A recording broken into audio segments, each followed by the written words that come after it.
Praise the Lord, जय मसीह की आप सभी को। आप जहाँ कहीं से भी इसे देख रहे हैं, इस टेस्टिमनी को देख रहे हैं, खुदा आपको बहुत ज़्यादा आशीषित करे। मैं आपके बीच एक टेस्टिमनी को लाया हूँ। आज से बहुत साल पहले गिरजाघर बंद हो चुके थे एक जगह पर, जिसका नाम था इंग्लैंड। इंग्लैंड में सारे गिरजाघर बंद हो चुके थे और वहाँ पर दुआ नहीं हो रहा था, आराधना नहीं हो रहा था। सो जब ऐसा हुआ तो सब लोगों ने जब आराधना छोड़ दिया, वहाँ के जवान यूथ लोगों ने, यूथ जो थे उन्होंने आराधना छोड़ दिया और कहीं और भटक गए। वहाँ पर दो महिलाएं थी जिनका नाम था कुक और एक महिला ही थी।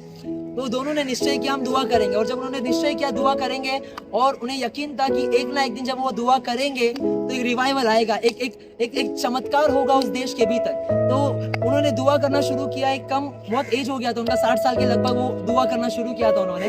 तो जब उन्होंने दुआ करना शुरू किया, बहुत साल बीत गए, 60 हो गया, 60 से वो 63 पे आए, 63 से 65 पे आए, 65 से 70 पे, 70, 71, 72 ईयर्स में एक परमेश्वर ने एक दास को भेजा। वो दास स्कॉटलैंड में रहते थे जिनका नाम था डोनाल्ड स्मिथ। उनका नाम था डोनाल्ड स्मिथ। ध्यान से सुनिएगा, डोनाल्ड स्मिथ उनका नाम था। जवान थे, 19 या 20 साल के थे लगभग। वो बाइबल कॉलेज कंप्लीट करके परमेश्वर से बात किया कि डोनाल्ड तुझे इंग्लैंड जाना होगा, परमेश्वर के प्रचार के लिए तुझे इंग्लैंड जाना होगा। उन्होंने उसको सुना और परमेश्वर की बात को ग्रहण किया और उन्होंने बोला मैं इंग्लैंड जाऊंगा। वो तैयारी करके इंग्लैंड पहुंचे। जब इंग्लैंड पहुंचे, बाइबल कॉलेज उन्होंने कंप्लीट किया था। परमेश्वर का जुनून था, जज्बा था, यूथ थे, यंग थे। उन्होंने बोला मैं जाऊंगा इंग्लैंड। जैसे ही गए वहां पर देखा तो गिरजाघर सब बंद थे। वहां पर गिरजाघर बंद थे, आराधना नहीं हो रहा था। लेकिन वो हर घर पे जाकर पूछे यहाँ पर कोई प्रार्थना करने वाले व्यक्ति है क्या। वो बहुत सारे घर गए लेकिन वहां पर उन्हें कोई नहीं मिला। प्रेज़ द लॉर्ड, उन्हें कोई मिला नहीं। लेकिन ढूंढते ढूंढते वो एक घर के भीतर पहुंचे। और घर के भीतर जब पहुंचे, उन्होंने खटखटाया। उन्होंने बोला यहाँ पर कोई प्रार्थना करने वाले व्यक्ति है क्या। उन्होंने कहा कि यहाँ पर दो महिलाएं हैं, बहुत सालों से दुआ कर रहे हैं। वो वहां पर जाकर उन्होंने खटखटाया और जब वो औरतों ने वो जो कुमड़ी औरत ने दरवाजा खोला और जब उसने देखा वो डोनाल्ड स्मिथ के हाथ में एक बाइबल था। वो बाइबल जब देखा, उन्होंने रोते हुए, प्रेज़ लॉर्ड, रोते हुए उन्होंने गले लगाया और उन्होंने बोला कि यही है मेरे दुआओं का उत्तर, यही है दुआओं का उत्तर। मैं सालों से दुआ हम दोनों मिलकर कर रहे थे, हमारा दुआ का उत्तर परमेश्वर ने डोनाल्ड स्मिथ को वहां भेजा। यहाँ पर खत्म नहीं हुआ। डोनाल्ड स्मिथ और वो मिलकर सेवकाई करने लगे वहां पर। प्रेज़ द लॉर्ड, घर के भीतर वो महिलाएं दुआ करती थी, बाहर वो प्रचार करता था। आप जानोगे नहीं, बहुत हफ्ते हो गए लोग आ रहे नहीं थे, लेकिन ये उन्होंने हार नहीं माना।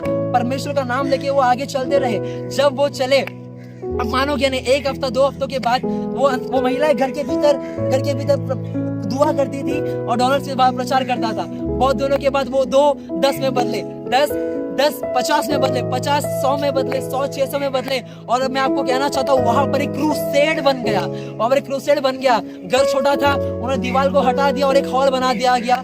इंग्लैंड में सबसे पहला कलीसिया स्थापित हुआ। डोनाल्ड स्मिथ और प्रचार करने लगे और एक परमेश्वर अद्भुत कार्य, रिवाइवल उधर कर दिया। मैं आपसे कहना चाहूँ, जब आप दुआ करते हो, प्रेज़ द लॉर्ड, परमेश्वर सालों लगाता होगा लेकिन परमेश्वर कहीं ना कहीं आपके लिए कार्य कर रहा होगा। प्रेज़ द लॉर्ड, होता यूं, एक महिला आती है, महिला आकर उधर डोनाल्ड स्मिथ और 2 महिला के साथ सेवकाई करती है, सीखती है सेवकाई। कुछ साल के बाद वो महिला का जाने का समय आता है। वो कुछ काम से जाती है, लेकिन जब जाते समय वो कुक के पास जाती है। कुक को बोलती है मैं जा रही हूँ, लेकिन कुक जो कुमरी औरत थी, वो बाइबल ट्रांसफॉर्म करती है। जो बाइबल दिया गया था, वो बाइबल उनके मॉम से उन्हें मिला था। तो जब वो बाइबल लेकर जब उसको दिया वो महिला को, वो अच्छे से उसको लिया और वो गई बिजनेस के लिए।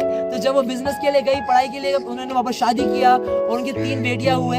3 बेटियां होने के बाद उनको एक बेटा हुआ। जब उनका नाम रखने की बारी आई तो उन्होंने बोला इसका नाम क्या रखे। तो उनकी पति ने बोला इसका नाम क्या रखे। तो उनकी माँ ने कहा इनका नाम मैं वो रखूंगी जो वो व्यक्ति का था जहाँ पर मैं सेवकाई करने गई, सेवकाई सीखने गई, वहां पर था। प्रेज़ लॉर्ड, आप ध्यान से सुनिएगा, वहां पर उसका नाम पड़ा डोनाल्ड। उनकी मॉम ने वो लड़के का नाम डोनाल्ड रखा। डोनाल्ड बड़ा हो गया, जवान हो गया। जवान होने के बाद वो बोला मैं पढ़ने जाऊंगा यूएस में। जब वो यूएस पढ़ने गया तो वही बाइबल जो कुक ने दिया था, उसने बोला बेटा तेरे पास रखना, ये मुझे किसी ने दिया है और ये तेरी भलाई करेगा, ये कलाम तेरी भलाई करेगा। प्रेज़ द लॉर्ड, आपके हाथ में अगर कलाम है तो आप जान लीजिएगा वो आपकी भलाई करेगा, आपके परिवार की भलाई करेगा। आप जहाँ कहीं जाए, कलाम तेरे लिए रास्ता खोलेगा, आपके लिए रास्ता खोलेगा। Praise the Lord. तो वो डोनाल्ड ने वो लिया, वो चीज लेकर वो आगे बढ़ा। अब जानोगे नहीं, वो चीज लेके जब वो पढ़ाई करने गया, कुछ सालों के बाद वही डोनाल्ड, ध्यान से सुनिएगा, वही Donald 45th president of America Donald Trump बना। Praise the lord, praise the lord. जब पार्लियामेंट में घुसने का मौका आया, जब वो जा रहा था व्हाइट हाउस में, तो उसे कहा गया कि आप जाकर उधर बैठ जाओ, वो आपका स्थान है। लेकिन उन्होंने बोला नहीं, अपने लोगों को उन्होंने बोला, जहाँ पर वो पर उसके गार्ड्स थे, बोला नहीं, मैं नहीं, मेरे से पहला मेरा परमेश्वर वहां पर विराज चुका है, मेरा परमेश्वर वहां पर आ चुका है। मेरे बैठने से पहले मेरा कलाम जो हाथों के भीतर है वो उधर जाना चाहिए। Praise the Lord. वो कलाम को उधर रखा, उसने दुआ किया, परमेश्वर मैं आपसे क्या कहना चाहता हूँ, आपके भीतर, आपके घर के भीतर, आपकी कलीसिया में कोई दुआ करने वाले लोग हैं। Praise the Lord. आप नीचे नहीं जाएंगे, अगर आप नीचे जाएंगे खुदा आपको एक समय पर आकर उठाएगा। तेरा परिवार, अगर आपका परिवार दुआ करने वाला है, अद्भुत रीति को परमेश्वर आपके लिए खोलेगा। बस आपको प्रार्थना करना छोड़ना नहीं है, परमेश्वर पर विश्वास रखना छोड़ना नहीं है। Thank you so much. मैं आशा करता हूँ आपको इससे कुछ ना कुछ मिला होगा, टेस्टिमनी आपके लिए आशीष का कारण रहा होगा। धन्यवाद करते हैं और thank you Lord, thank you so much. आप सभी को प्रभु बहुत बहुत आशीषित करे। Thank you.